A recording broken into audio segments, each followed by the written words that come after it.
This might be a few takes because I know I want to say something, but I'm not sure what I want to say yet. But yeah, I'm just gonna try and run through this a few times and hopefully sort of consolidate something useful to what I want my message to be. So okay, so the big thing, there's the off the hook playlist, flexible technologies, most hunted humans. So now the flexible technologies thing, there's something very important there. Was that in my you can think of it like in my sort of system, there are variables, and you can think of it like there are placeholders in the variables, and it's sort of like a system that we're having fun with, and we could just think of everything as being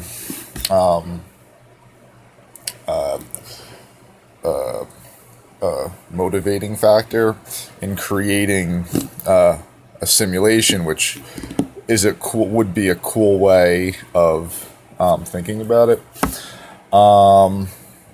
And it's sort of like if you think of it, like one of the things I was thinking would be cool. So I had the idea about the online relationship thing. So then what you can imagine is, so you have this idea of the online relationship, and people can sort of like be spectators, right? They could just like observe it, but they're kind of like you're just observing nature.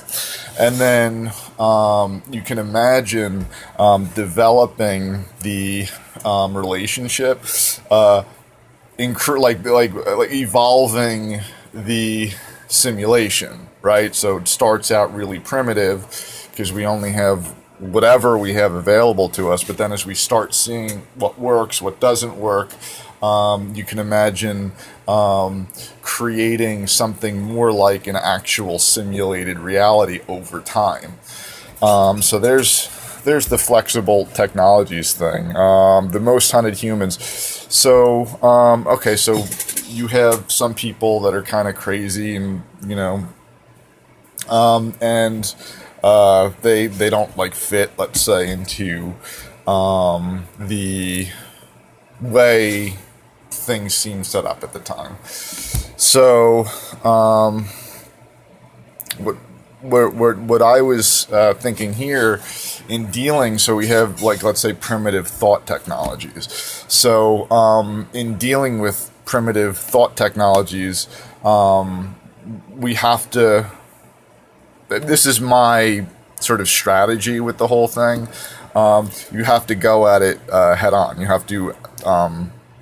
have to deal with it, try and deal with it in its terms, and then, if you want to say Rubik's Cube or whatever, Rubik's Cube it, or change the shape, evolve the thinking process from from having a base point of, not because it's never just going to be the primitive thinking technology. It's going to be the biology underlying it. It's going to be more like evolutionary psychology kind of stuff. So, you have the evolutionary psychology kind of stuff, and then you have the sort of primitive thought technology that kind of overlaps that. And then we're dealing with the, sort of like upgrading the primitive thought technology, but it's just, you can't expect that this is just going to happen instantaneously, right? So you got to work with people.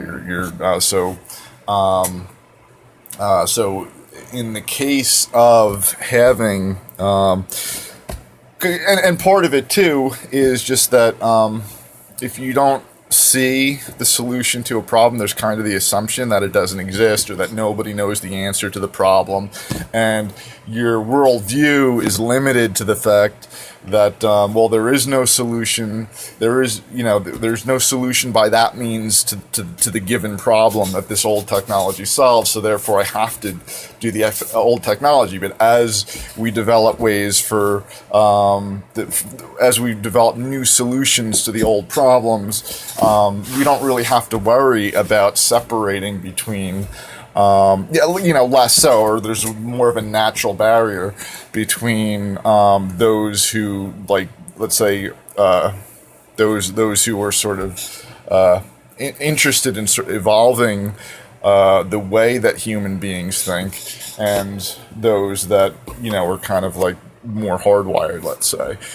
And and I think there's like a natural barrier, so I don't necessarily see it like I think if you zoom in on it, it's not a binary thing. It is more of like a spectrum where you have sort of like you might even imagine just concentric circles, and then so the barrier is just the intermediate part of the of the process, and then as you go further and further out, it's more hardwired. And yeah, I mean, I think anybody that can follow along with what's going on here is going to be able to see, things from, be able to see things from the perspective of, wanting to be part of the process. So, and it wasn't like from the get-go too. It was never, the idea was never that I was going to hardwire things to be a certain way. It was, about the idea of having a flexible technology. So you can do like I would want people to play with how people can arrange things for themselves. And this, my final playlist here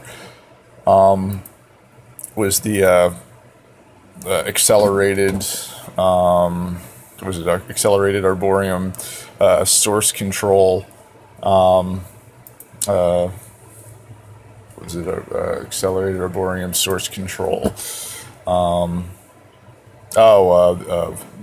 wander through me.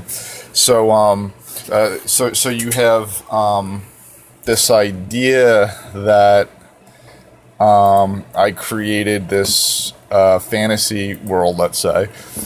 And so is there anything in this? And my thinking, or sort of my perspective on how this all comes together, is that we can see the acceleration of our ability to have to control or to, and I don't want to put too strong an emphasis on control, but more like influence our direction where we go. And so we have, and the wander through me thing. So, you have this kind of like big thought matrix. That's really all of ours. I mean, I kind of was playing with sort of plugging in things, just how they seemed to make sense to me at the time. And I mean, most of it is just coming from the feedback from you guys. And I'm just like trying to say, ooh, these seem like good connections. These seem like strong connections. This sort of like has an aesthetic quality when you line things up this way. And obviously that also is my own psychology is influencing, how I'm sort of naturally wired, my natural inclinations, and you could even say my own hardwiring is playing into this. So, wouldn't it be interesting if other people could kind of do the same thing and sort of play with their hardwiring and had feedback from lots of people? And it was never I'm trying not to be me-centric. It's, it's more about like, so we have this sort of, to me, this is like a proof of concept here. This is like a new kind of a thing. So you can imagine sort of like plugging other people into my place too, and, what other kinds of things might, people create, these new thought landscapes.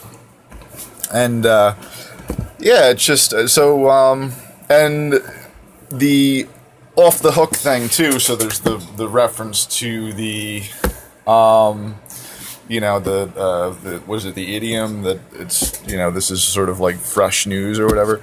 But there's also just the idea that everybody's off the hook. Everybody can do, what they want. If people want to whatever level people want to be involved with my little game.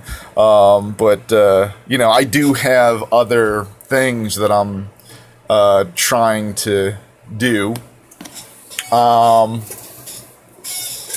I'm trying to get out of here too. I'm trying to just leave this thing behind and just work on sort of the next thing that I got to do. And there's a little bit of a fun connection here too with where I sort of I like the intermission video, and then my last username on YouTube, I think my final like was an intermission video, and that's kind of what I'm I'm kind of just shooting it, leaving this behind, and working on my next thing, and just working with other people to whatever degree that they want to work with me. So anything else? So, people could if people are going to take it too seriously, then, it's me. It's what I want. These are just part of my fantasy play, and it's just like a love of mine. You know what I mean? But other people can do their own fantasy play, and we all do fantasy play. And one of the things that's unique about this is that people can kind of, and especially depending on how long you've been around for the ride, you can really sort of imagine walking through my fantasy, and that's cool, and it's fun, and it's been amazing that a bunch of people can get together and sort of do something like this, and when you do get a lot of people working on this kind of thing, there are all these synchronicities, and it's just really fascinating. And as the synchronicities grow, it kind of does become like a magic of its own, right? And when dealing with the older technologies, it was probably the case for them too, that during the spawning of these technologies, that it did create this sort of a veil of synchronicity, right? So, this thing in that sense isn't any different than any of the older technologies. We do live in these veils of synchronicity.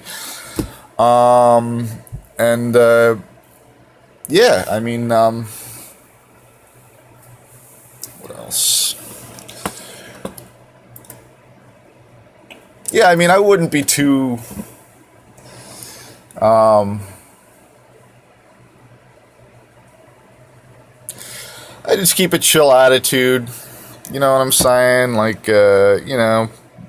have fun with it. It's a fantasy world, just like any other kind of fantasy world. It's, Star Wars, Star Trek,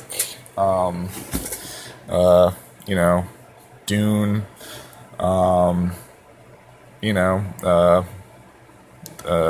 you could, the Bible too, which the Bible, I think, was that was aiming at something to be a little bit maybe more historical or whatever. But I think of the Bible as sort of ancient poetry, and that around the time of the Bible, poetry was kind of like a cutting edge technology. That's the way that I'm thinking about it anyway. I don't know if that's true. It's probably not true, because, I'm sure poetry goes back forever, but not forever, but so yeah, we got to work with people. We got to work with everybody. That's my thinking, not to, I don't, you want to work with the older technologies, you want to work with the newer technologies, and yeah, we're all doing something together, so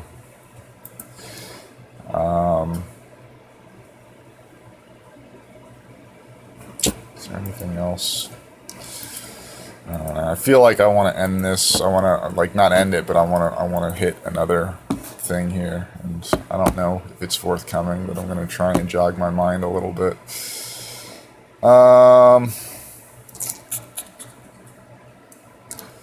So yeah, I did. I really did want people to have fun with it. And just enjoy it, and I do. It is a means by which to create something really fucking cool. And here we are, you know what I mean? And we didn't have this before, and it doesn't have to be just me. So, one day, this interaction, like I'm talking to you right now, one day, if we keep sort of like, if we keep chipping away at this thing, one day it could become real. One day it could be as if you can just walk through the computer screen and interact with the other person, and it's just like its own world. And that's kind of what I'm shooting it for. And so you have this idea of so like let's say physics, or sort of like the external reality versus the internal reality, right? So my take on this is kind of like there's a very important interplay here. Like if we didn't have any imagination, we wouldn't have any idea of an external world. Being afraid of people having these primitive imagination technologies would, to me, that's silly, because we can imagine, and then we use our imaginations to build an understanding of the external world, and we can keep doing that as our imaginations become more powerful. My perspective is we will be more capable of understanding or creating understandings of external reality.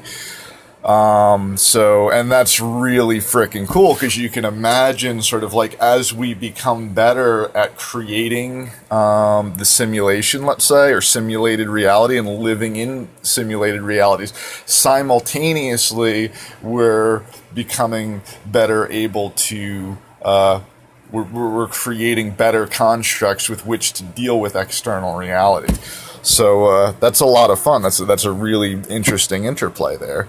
I think that's pretty good. And you know what, too? This has relieved a lot of stress for a lot of people. I feel like you're maybe focusing on like the scary aspect, but you got to think, like, a lot of people were very like they had sort of like this existential angst, and they didn't know how to deal with it. And you know what? This gave a lot of people tools to deal with their existential angst. Just feeling uncomfortable about the way things are and not being able to deal with it. And this technology is a gateway into dealing with things head on the way they are, but us doing it doing it in a way that works for us, right?